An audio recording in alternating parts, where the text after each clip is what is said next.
Let me also now bring in our guest to take this conversation forward. We have the ex-CEO of Twitter India, Manish Maheshwari. We also have Dr. Aniruddha Malpan, angel investor at Malpani Ventures. We also have the co-founder of TeamLease, Rituparna Chakrabarti. We'll shortly be joined by the founder of Innov8 Coworking, Ritesh Malik, as well. Good to have all of you on the broadcast with us. Thank you for taking our time. Manish, I'd like to begin the conversation with you. As I said, there's no other way of putting it. It has been a hard week. It has been a hard week all across. Let's begin with what happened with Twitter. It was not just an India problem. It happened globally. You were someone who actually were responsible not just as far as heading the India operations, but also in a way building that team up from scratch. How did you see the events that unfolded over the last 1 week? Not just the layoffs in terms of the sheer numbers and the volume. We're understanding almost 90% of the India office has been asked to go, but also in the manner in which these layoffs happened. Well, I would just use two words. I think quite disheartening and also quite sad. I think disheartening because, see, people don't remember what you do to them, but they certainly remember how you do it to them. Yeah. And the way it was done was quite inhuman. I think on Friday they got an email, and that was almost like a Squid Game email, that if you get one email on your personal email ID, that means you're out. And if you get one on your official ID, that means you're in. And that seemed very inhuman way to deal with this. It's also sad because these are top-notch professionals, the best in the industry, and sort of they have built the whole Twitter in the country over the last few years, and they worked and they put their heart and soul into this. And I think in a way, the message that is being sent to them is they are no longer needed in the new scheme of things. And no one could have understood their value in just a week of acquiring the company. I mean, if this was done more thoughtfully, someone would have understood who is playing what role, how does that role fit into the new game plan. But it seemed to me that there was an urgent need to cut down cost. And I think someone took a very broad brush view and thought about wholesale withdrawal from a country. And that is what saddens me as well. So that's how I would describe the whole week. And within 24 hours, you had another email going to some of these employees saying, we'd actually like to have you come back because we didn't really assess the game properly. We didn't realize who does what. So I'm essentially trying to understand, if you fire almost 90% of your workforce, how will you turn profitable? Because assuming in an organization or a newsroom, everybody has a designated role. When it all comes together, can you have the final product? What is the idea behind firing 90% of the team and still thinking that we can turn profitable? Is that possible? Well, see, the 90% has happened in India. I think globally they have only done for 50%. But even 50% is a very large number because it's a large global platform and it has multiple functions and everything comes together to produce the final product. And you are right. I mean, if you don't have a few critical pieces, then I think the whole final product may not be up to the need, right? And I think that realization probably will hit them because what someone at the top is thinking is that, okay, let me look at it from a very analytical and engineering point of view, saying, okay, I need a few engineers, I need a few product managers, I need maybe some people in policy, but why do I need marketing? Why do I need communications? Why do I need content moderation? Because these are soft functions and they don't seem to contribute directly to user or to revenues, but they are a very critical ingredient, right, for the final product. So that realization will start hitting them. I think I also heard that some people have been called back, probably in the US. So that also shows how unplanned and how unthoughtful this whole exercise was, and probably a knee-jerk reaction. I think some people are realizing now that, okay, we probably have done it in the wrong way or we have overdone it. So I think that realization is also going to hit them at some point. Plus in India, I mean, it's a large, complex country. I mean, also a critical market for most Bay Area companies because most of the user growth for all large multinational platform companies comes from India. I mean, you look at Meta or Facebook, you look at LinkedIn, you look at Spotify. I mean, they are all growing their user base in India. Yeah. From a revenue perspective, yes, India is a smaller market compared to other developed markets, primarily because the purchasing power parity is different. The value for money equation is different here. But if you have to take a pragmatic view and a long-term view, even the wage bill of India is not huge, right? So if you're trying to save cost, it might just make sense for them to keep some headcount in India, which is a low-wage country, and drive the user growth, and also think about monetizing that subsequently, not that you need to sort of worry about that today. But, as I said, Manish, when I started the show, that currently the pattern that we're seeing is not coming from just one specific sector. So what I'm essentially trying to understand is, Where is the larger lag? Dr. Malpan, I want to bring you in. I want to talk to you specifically as far as the edtech space is concerned.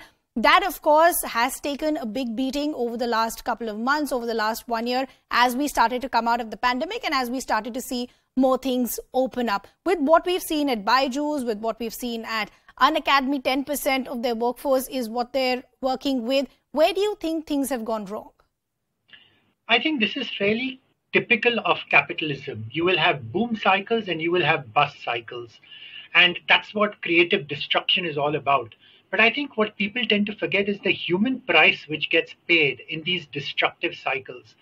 As far as a lot of investors are concerned, they feel these are great opportunities to be able to make lots of money, which is why they pump in money and which is why everyone is so bullish about the entire startup sector. But we tend to forget that there is a cost, and the cost is a human cost.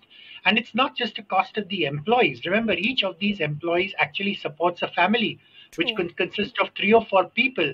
And these were highly desirable jobs. And then without thinking twice, I think what really bothers people is that capitalism could have been compassionate, but this has been extremely predatory.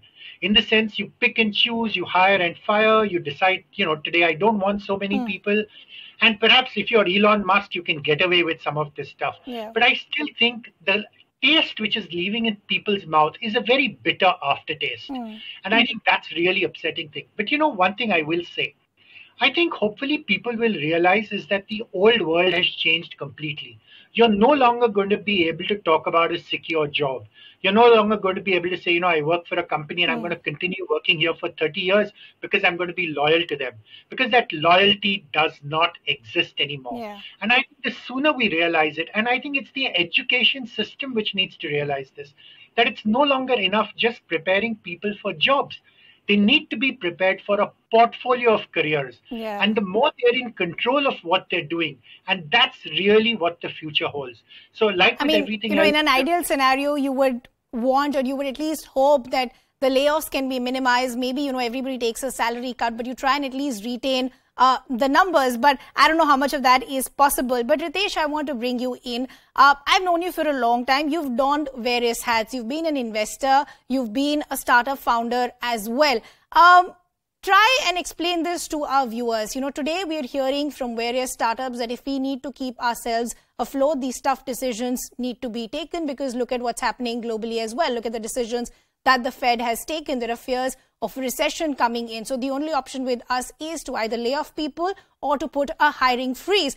As an investor, yes, that might be a sound decision to make going forward. But as a startup founder, where you want to build the team from scratch up, you want to treat the team as a family, how does this mean for the ecosystem at large?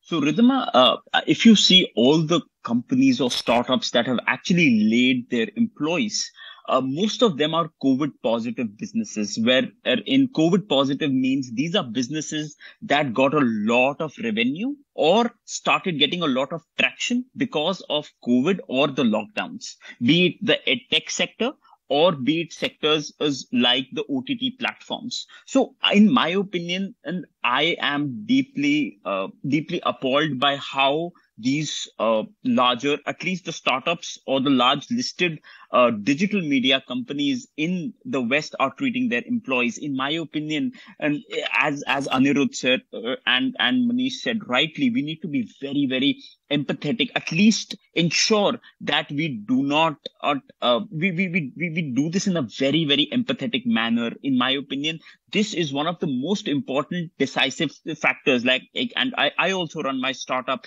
During COVID, our business was also hit, but we ensured not a single person's salary is foregone. I think these are times, and we also need to understand, are we only earning money for the shareholders, or is there a diversity of benefit to the employees, to our merchants, to our customers, and to all the people who actually build value for a particular startup?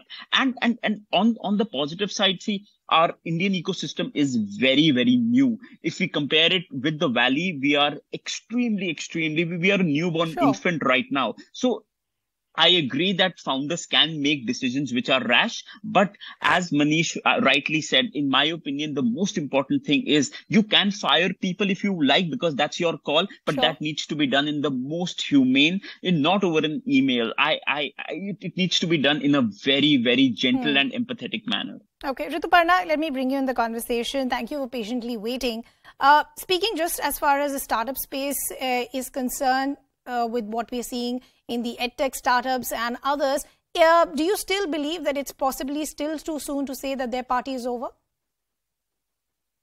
Thanks so much for having me on the show, Ridhima. I think it's first and foremost, I think I wanted to make a couple of points based on whatever you guys have discussed so far. Firstly, I do believe that a skewed tooth to tail ratio happens naturally with time and does require eternal vigilance. Otherwise, what we are all witnessing across organization sectors, it's happening across the IT services sector, it's happening across the Indian startup ecosystem, we are seeing that across global, large product, social media related organizations as well. So I think one of the key aspects is that the differentiation that we currently make between the so-called funding winter and the funding springs needs to go away. We can't behave differently when there is a funding winter as against when there is a funding spring. I think we have to tell ourselves that it's not about sustainability. It's not about growth at any cost. It's about sustainability. It's about building a business which is efficient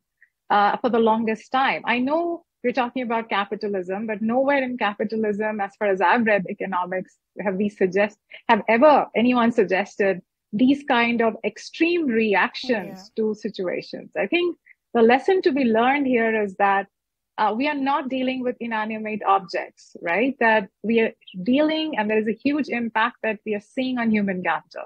When the mood is buoyant, when there is a lot of funding, we go crazy in terms of hiring left, right, and center without really caring much about the bottom line.